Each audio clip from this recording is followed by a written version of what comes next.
Sebelum Yang Maha Kuasa memanggil saya ingin berbakti, saya ingin bekerja, saya ingin memberi yang terbaik untuk rakyat saya yang saya cintai. Gajah mati meninggalkan gading, harimau mati meninggalkan belang.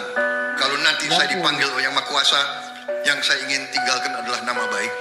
Sisa hidup saya untuk kebaikan rakyat saya, tidak ada kepentingan lain. Yang Maha Kuasa telah memberi terlalu banyak untuk saya.